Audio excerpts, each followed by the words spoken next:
नमस्कार। आज tomato sauce बनैवा को जाऊँगी। चलते तार रेसिपी देखा। ये है लाल टमाटो पाखापाखि 2 केजी काटिकी ताकू बन भल भाव धोईकी तापरे पोछिकी सुखी गला पर सब काटी नहीं आउ कौन मसला देवी चलन देखा। ये देखु ये है रसुण रसुण आमर 20-25 कोला पियाज 2टी मीडियम साइज रो अदा 2 इंच काटिकी नहीं। ये है बीटरूट गोटे मु काटिकी नहीं कलर पाई। एठी जीरा गोटे बड़ चामच आउ ये है गोलमरीच है स्टार एनिस आउ 8-10टी सुखिला लंका आउ एटा लवंग आम नहीं 15-20टी। एबे चलतु आमर टमाटो सॉस बनैबार रेसिपी आम स्टार्ट करिबा। एबे देखंतु एबे मु पैन बसई नहीं। ये जो टमाटर काटी थी ताहारे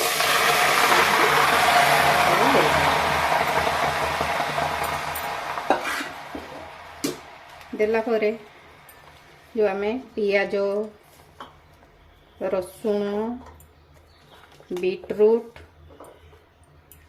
अदा लवंग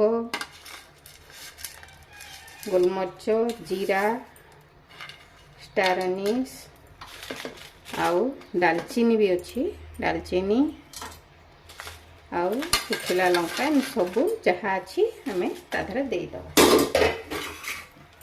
देदेला आम लुण ऐड करिबा। लुण जेतिकी आवश्यक सेतिकी ऐड कर 3 चामच नहीं आउ दरकार हेले पछे आउ नेबी। एबे यह भल भाव आम गोले तो पारिबानी कौन करवा ना टिके अल्प अल्प गोलेकी हल्का आंचरे आम ताकू सिझापी छाड़ीदबा। बेसी आंच देवेनि मीडियम टू लो फ्लेम रे यह आम सिझाइबा। ये देखंतु एबे यह धीरे धीरे सिझिबो। सिझीगला पर आपको देखाइबी। एबे आम टमाटो हो गलानी देखंतु पूरा सिझीगलानी। एबे आम गैस बंद करनवा एको पूरा ठंडा हवा को देवा। ठंडा हो गला परे आम एको मिक्सी रे देई ग्राइंडिंग करनवा। हमर टमाटो पूरा ठंडा हो गलानी। एबे आम सेथिरु ये देखंतु बीटरूट पकईली सब बाहर कर देछि। बाहर करदबा तापरे एको गोटे ब्लेंडिंग जार रे मिक्सी रे दबा। ये देखंतु अल्प अल्प देई आमे ताकू ग्राइंडिंग करबा। ये आम ग्राइंड कर नेले एबे ताकू आम छाणी नवा। देखंतु एपरी गोटे जगह नहीं आम छाणी नवा।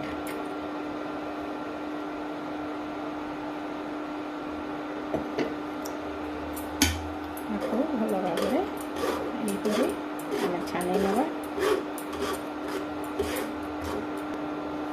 एपरी भाव छाणी ने मंजी सबू अलग बाहर करदे। यहीपरि भाव में आम सबू ग्राइंडिंग करनवा तापरे देखाइबा। एबे आम गैस रे गोटे जगह बसईदबा।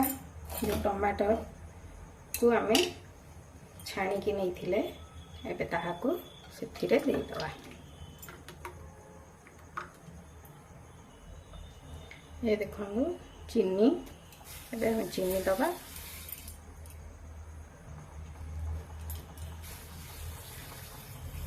ଚିନି ମୁଁ 2 କପ୍ ଦେଇଛି 400 ଗ୍ରାମ ପାଖାପାଖି ଆପଣ ଆପଣଙ୍କ ହିସାବରେ ନେବେ। ଏବେ ଆମେ ଭିନେଗାର ନେବା।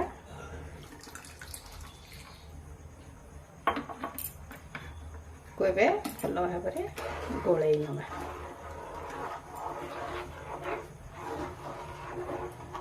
याकू एबे आमे फुटिबाकू छाड़िबा।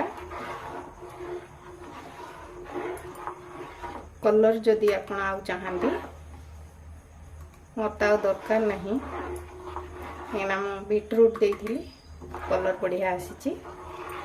आउ जदि कलर आपण मानक पाखरे बीटरूट नथिबो तो काश्मीर लाल मिर्च देई परिबे। बीटरूट देबेनी से जगह रे काश्मीर रेड चिली पाउडर देदेवे। जितेबाला यह फुटवा आरंभ कर आम लगातार चलैवा को पड़ो, ना फुटिकी चारिआडे हम आउ लो मीडियम फ्लेम रे आम यहाँ करवा। यहीपरि भाव में आम लगातार चलैवा। ये स्टेज रे फुटब छिटकी भी ऊपर को पड़ो। आम जो साइड रे लगी जाऊँगी देखुं ताकू आउ मिसेबेनी से साइड रे यार मैला गुड़ाक लगी जाऊँगी। धीरे धीरे यह गाढ़ हो थिकनेस जितेबाला हो देखी केते थिकनेस रहिबा दरकार। आम से चीनी आउ भिनेगार देइचंती। भिनेगारटा आमर बेसी दिन रखिबा पई आमर दिया है। देखंतु याकू लगातार आम चलाउथिबा। यदि कहीं मो वीडियो रे नुआ थिबे मो चैनल रे तो सब्सक्राइब निश्चय करेंगे, बेल आइकन भी प्रेस कर देबे। कारण जितेबाला मु वीडियो अपलोड करी आपण को प्रथमे नोटिफिकेशन जीव। आउ जे पुराना आगरू अच्छी लाइक कमेंट शेयर निश्चय करेंगे। मु एते मेहनत रे वीडियो बनाऊँगी, आपण लाइक रहिले मते आउ टिके उत्साहित मिले।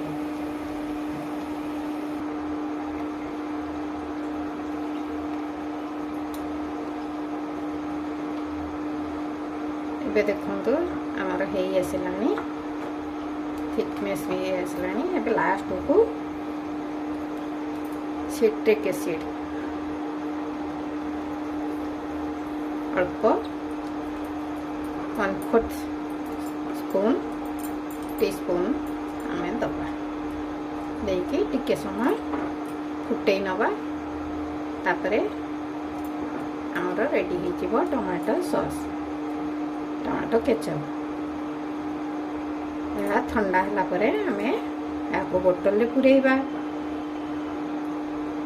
यह आमर देहपाई भी हेल्दी, कहीं आम घरे बनई आम जानी कौन आम सब पकई।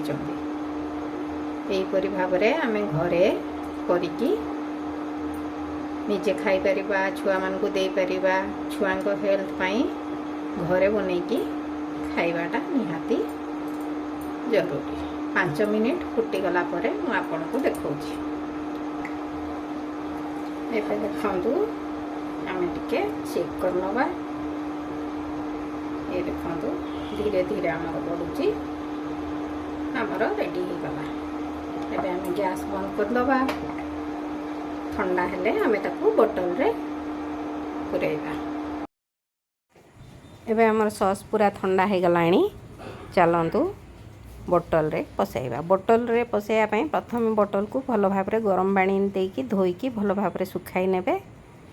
सुखाइला परे गोटे फनेल नेबे। फनेल को भी भल भाव रे धोईकी सुखाईकी रखिथिबे। बोतल मुहरे फनेल को देई आमे बे सेथिरे सॉस को भर्ती करिबा। धीरे धीरे यहाँ आमर सॉस बोतल भीतर को जीव। यहीपरि भाव में आपण घरे सॉस तैयार करी खाई परिबे। Thank you for watching.